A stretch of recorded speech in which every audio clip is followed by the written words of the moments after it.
Dan pemirsa, untuk mengetahui informasi terkini kita akan bergabung dengan reporter Felmi Laubela dan juru kamera Nova Maulana dari Gedung Kejagung, Jakarta Selatan. Felmi, sejauh ini apakah berkas perkara Red Notice Joko Chandra sudah P21, Felmi?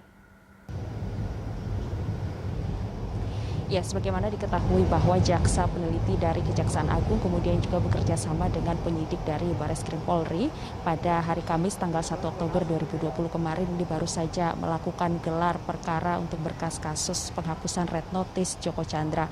Dan pasca dilakukannya gelar perkara pada tanggal 1 Oktober kemarin memang disampaikan oleh Kepala Pusat Penerangan Hukum Kejaksaan Agung yaitu Haris Setiono bahwa memang tujuan dari dilakukannya gelar perkara ini untuk menentukan apakah berkas ini dinyatakan lengkap atau yang disebut dengan P21 atau malah sebaliknya tidak lengkap atau diturunkan statusnya menjadi P19.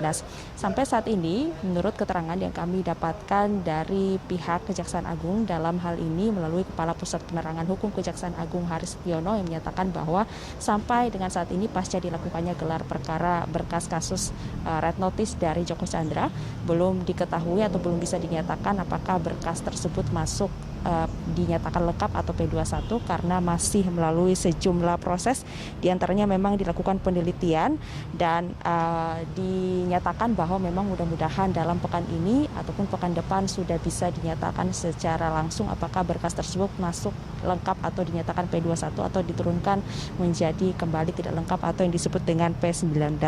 Dalam pernyataan terkait dengan gelar perkara kasus Red Notice Joko Chandra kemarin juga disampaikan dari pihak Kepala Biro Penerangan Masyarakat Divisi Humas Mabes Polri yakni Brigadir Jenderal Awi Setiono yang mengatakan bahwa ekspos dari gelar perkara kasus penghapusan Red Notice Joko Chandra ini adalah tujuannya juga untuk menyinchronisasi pemenuhan petunjuk jaksa dan juga penyidik sebelumnya juga telah melimpahkan berkas perkara Red Notice ke Jaksa Penuntut Umum Kejaksaan Agung pada tanggal 2 September 2020 lalu. Namun selang sepekan setelah tanggal 2 September, ini kemudian pada tanggal 11 September Jaksa Penuntut Umum kembali memulangkan berkas tersebut lantaran dinilai belum lengkap.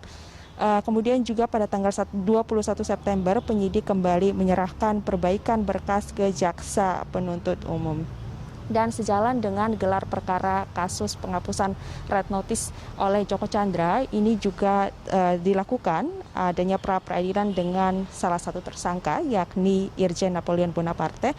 Namun memang pihak dari Kejaksaan Agung sendiri menyatakan bahwa gelar perkara kasus Joko Chandra yang sejalan atau bersamaan dilakukan dengan pra-peradilan dari salah satu tersangka yakni Irjen Napoleon Bonaparte ini dibantah oleh Hari bahwa ada sesuatu di balik dinyatakannya atau dilakukannya secara bersamaan kedua hal tersebut atau gelar perkara yang bersamaan dengan pra-peradilan.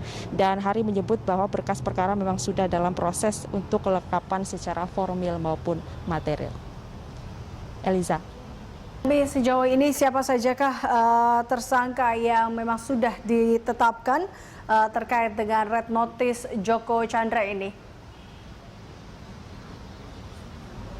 Ya, memang terkait dengan kasus Red Notice atau penghapusan Red Notice Joko Chandra, memang polisi dalam hal ini Bareskrim Polri kemudian telah menetapkan sebanyak 4 tersangka atau 4 orang sebagai tersangka, di mana 4 orang tersebut adalah Inspektur Jenderal Napoleon Bonaparte dan Brigadir Jenderal Prasetyo Utomo sebagai penerima suap, sedangkan untuk pengusaha yakni Tommy Sumardi dan Joko Chandra ditetapkan sebagai tersangka pemberi suap.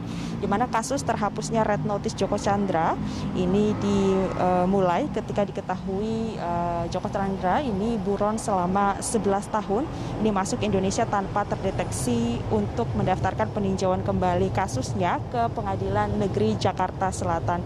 Dan memang pada beberapa waktu terakhir ini diketahui bahwa nama dari Joko Chandra sendiri sudah terhapus dari Red Notice Interpol dan dari daftar cekal Direktorat Jenderal Imigrasi Indonesia.